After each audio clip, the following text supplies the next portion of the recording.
Que la grâce et la paix de notre Seigneur soient avec chacun d'entre nous. Ce matin, nous sommes dans la joie. Nous allons continuer avec la même série sur la foi et l'obéissance. J'aimerais reprendre quelque chose, quelques petits rappels. La première chose que j'aimerais qu'on retienne, c'est de croire que la foi est le moyen et la clé par excellence pour l'exaucement. Et la deuxième chose que on avait donné des exemples. On avait parlé de la femme à la peur du sang.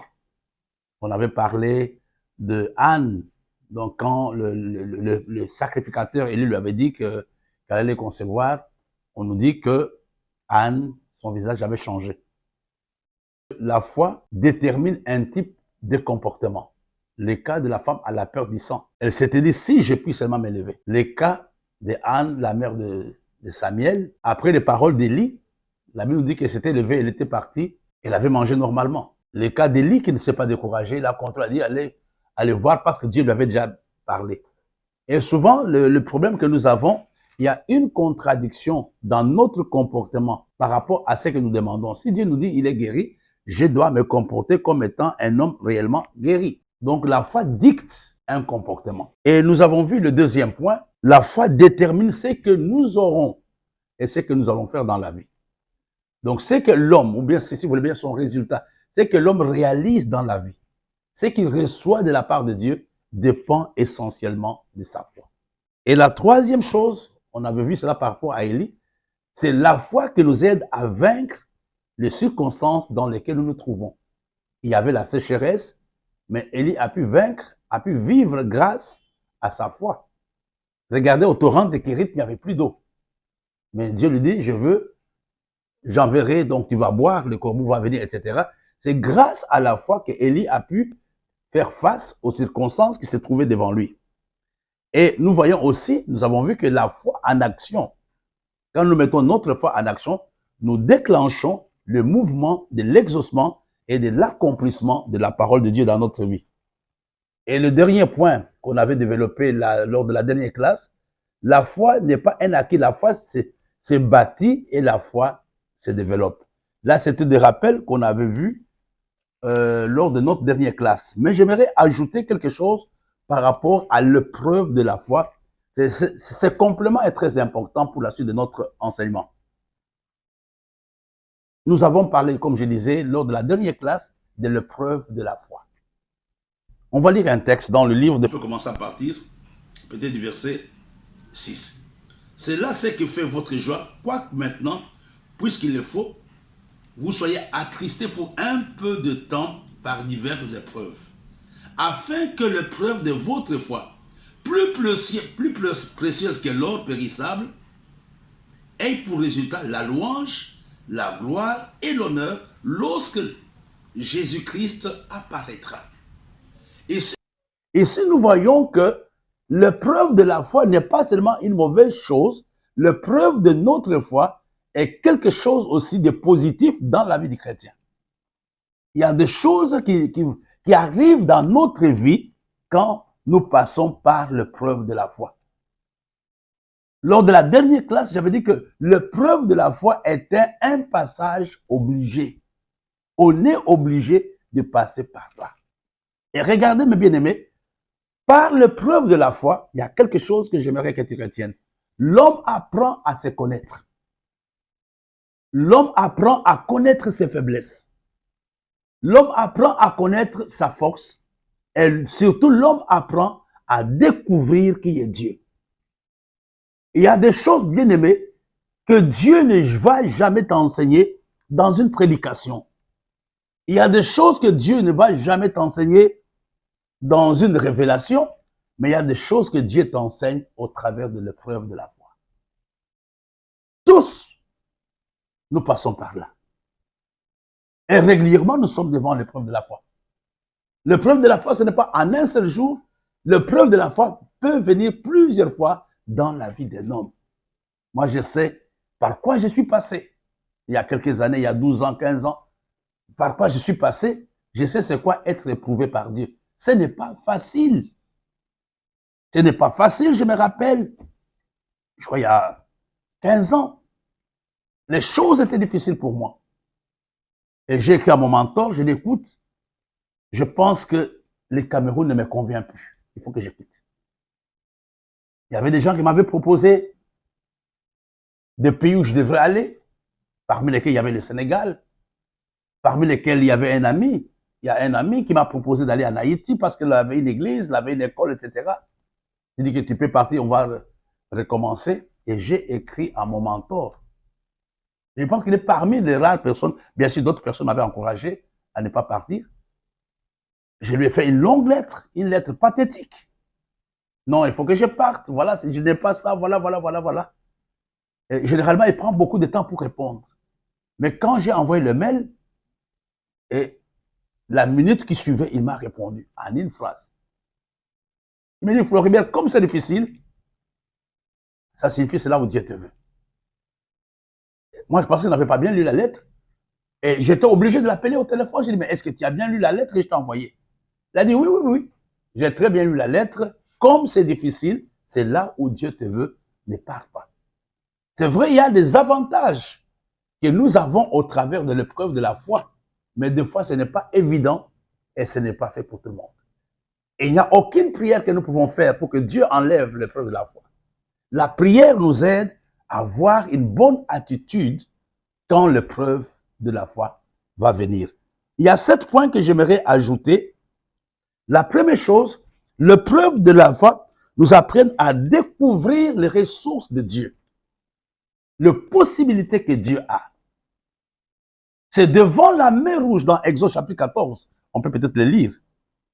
Exode chapitre 14, on peut le lire ensemble. Donc commençons à partir du verset 12. N'est-ce pas là?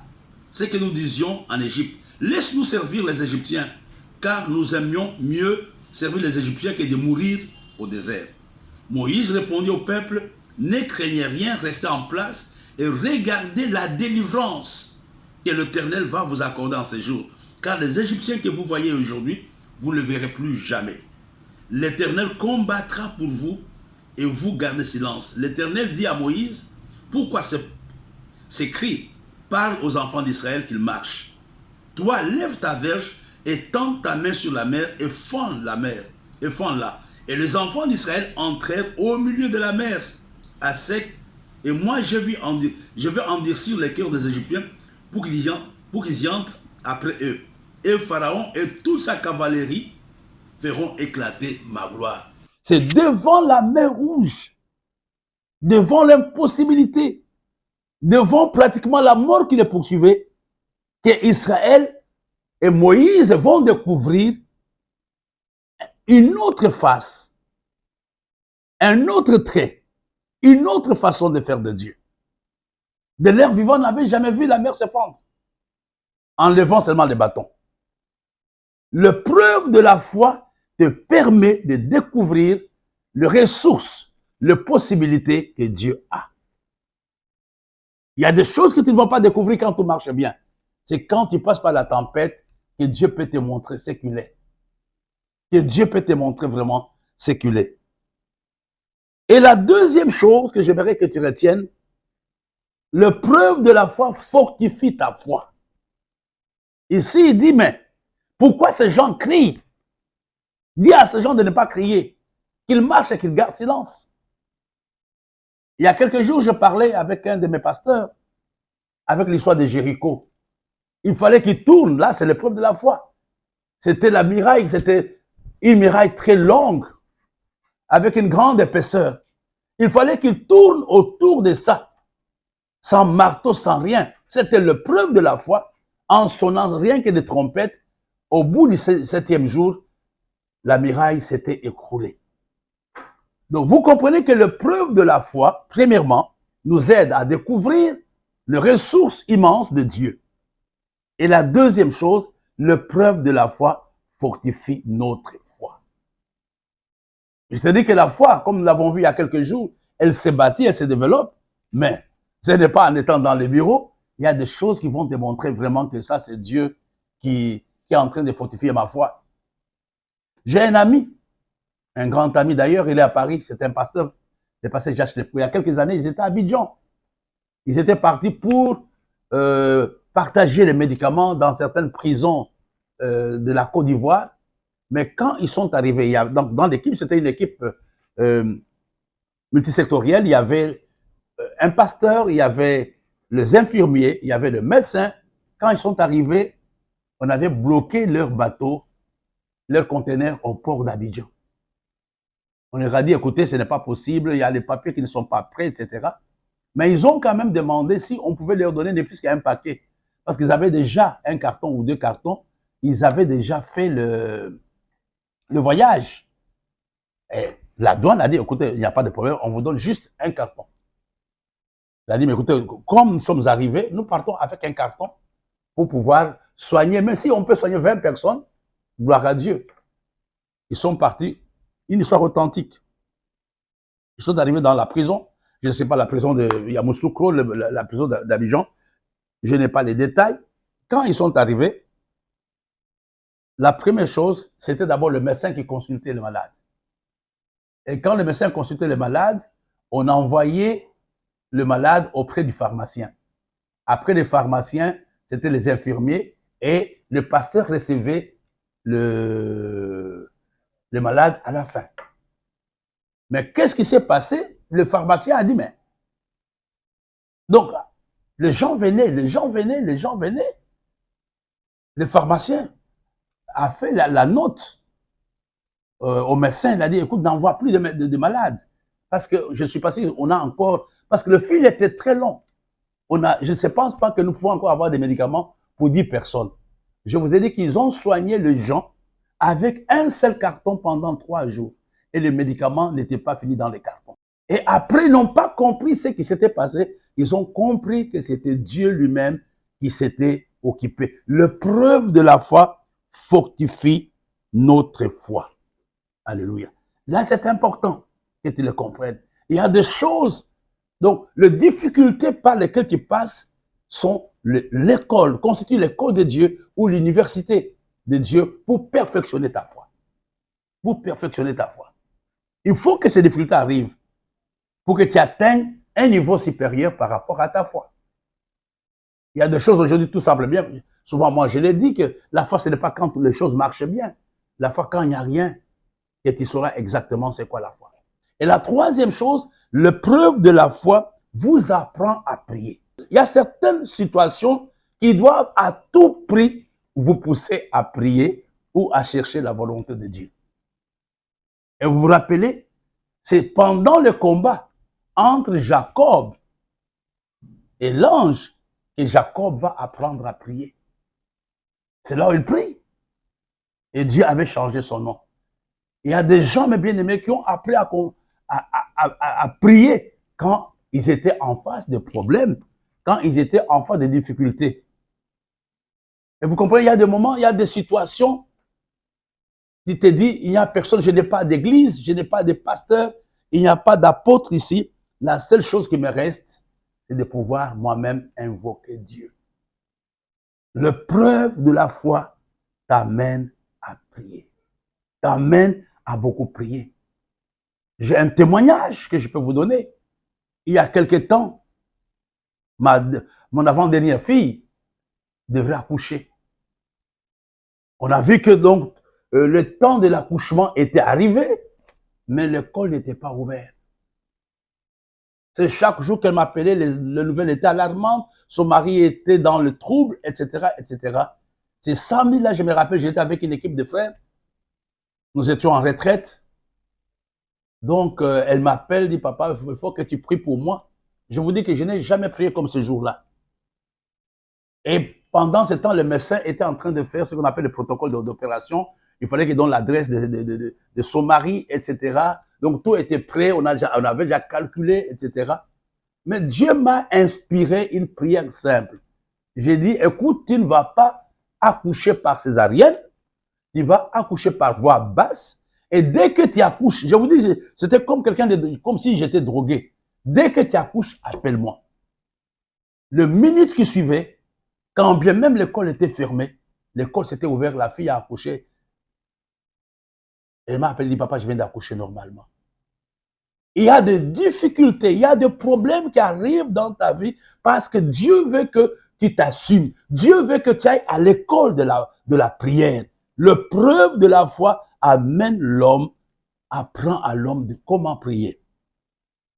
Une autre chose, l'épreuve de la foi enseigne à l'homme la patience et le courage. Il y a des difficultés par lesquelles tu passes. Dieu est en train de poursuivre. N'oublie pas que l'épreuve de la foi poursuit quelque chose. C'est ton changement de ton homme intérieur. Dieu te modèle. Dieu te transforme. Dieu te touche par certaines difficultés par lesquelles tu passes.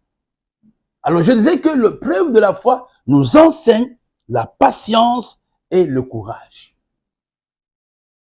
Je n'ai pas de commentaires à faire. Il y a des choses, tu peux vouloir faire ça, mais Dieu te coince jusqu'à ce que le temps de Dieu... Par exemple, je vais prendre le cas des gens qui sont dans des voitures. Chez nous, ici à Douala, on a les embouteillages ces derniers temps très très forts. On peut faire 1 heure dans le bouchon. Qu'est-ce que tu vas faire quand tu es dans une voiture et en face de toi, il y a des 5 voitures? Qu'est-ce que tu peux faire? Même si tu es pressé, même si tu es un homme agressif, tu vas gronder qui? Tu sors, ton ami te dit, écoute, il y a 10 voitures dehors. Lui, il est dedans, hein, il sort, il commence à prendre son coca. Et tu te dis, mais pourquoi tu n'entres pas là? Il y a 15 voitures devant. Et ça t'amène. C'est comme une difficulté. L'épreuve de la foi enseigne le courage et la patience. Il y a des choses, mes bien-aimés, que j'ai appris à cause des difficultés dans le ministère. Avant, je n'étais pas comme ça. Vous savez, il y a quelques années, je ne pouvais pas m'imaginer que quelqu'un pouvait manquer 1000 francs en poche. Mais par les difficultés, j'ai appris à comprendre que c'était possible. Un autre point, l'épreuve de la foi nous aide à aimer les autres. Souvent, un homme qui a été éprouvé, s'il s'est laissé faire, s'il a été travaillé par Dieu, cet homme devient sensible à la souffrance des autres. Il y a des gens qui servent le cœur parce qu'ils ne sont pas passés par là. Il y a une de mes filles, il y a quelques années, qui était en mission à Kinshasa. C'est là où elle était affectée. Un jour, elle m'appelle, elle me dit, Bishop, aujourd'hui, je comprends. Elle passait par des moments difficiles. Elle me dit, maintenant, je vous comprends. Avant, je ne connaissais pas la souffrance des étrangers. Mais aujourd'hui, Dieu m'a appris à comprendre c'est quoi être étranger dans un pays. Frères et sœurs, le commentaire de la Bible nous dit que Joseph était un homme bon, mais qui avait un cœur dur. Malgré le problème qu'il avait, il n'avait jamais pleuré. C'est après la prison, après toutes les humiliations, que le cœur de Joseph va devenir un cœur de chair, va devenir un cœur tendre. Et c'est là où il va se révéler à ses frères, c'est là où il va les aimer davantage. L'épreuve de la foi nous amène à aimer les autres. C'est à cause des difficultés par lesquelles Israël passait que Mardochée et Esther vont faire une équipe. Non pour leur intérêt, c'était pour sauver tout Israël. Certaines difficultés nous amènent à être compatissants, à être sensibles vis-à-vis des autres. L'épreuve de la foi est une école. Et en dernier lieu, l'épreuve de la foi peut être une opportunité pour une grande victoire. Regardez avec l'histoire de la pluie, d'Élie, etc., comment Israël va expérimenter la victoire sur le royaume, sur le prophète de Baal. Il y a les difficultés par lesquelles tu passes aujourd'hui parce que Dieu te prépare pour une grande percée financière, matérielle, relationnelle. Quand la difficulté arrive dans ta vie, arrête-toi. Ne maudis pas Dieu. La Bible nous dit que malgré toutes ces difficultés, Job n'avait jamais péché. Et considérons sa fin. Dieu lui avait donné le double de tout ce qu'il avait. Il avait eu plus de bétail qu'avant. Un ami a tendance, il me raconte. Il me dit, Floribert, tu sais, pourquoi les enfants, on n'a pas doublé les enfants de Job? Non. On n'a pas doublé les enfants de Job parce que Dieu les gardait auprès de lui. Job allait les rencontrer là-bas au ciel. Il ne voulait pas que ses enfants se compromettent. Ça, c'est une parenthèse. Je voulais que tu comprennes que l'épreuve de la foi peut doubler ta possession. L'épreuve de la foi peut ouvrir des portes qui étaient fermées hier.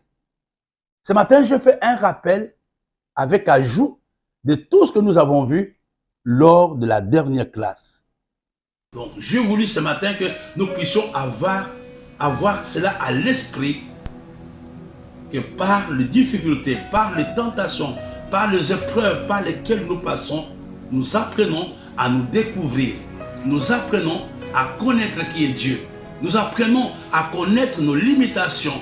Nous apprenons à connaître nos faiblesses. Et surtout, nous apprenons à compter rien que sur la grâce de Dieu. Que Dieu vous bénisse. Your love is patient.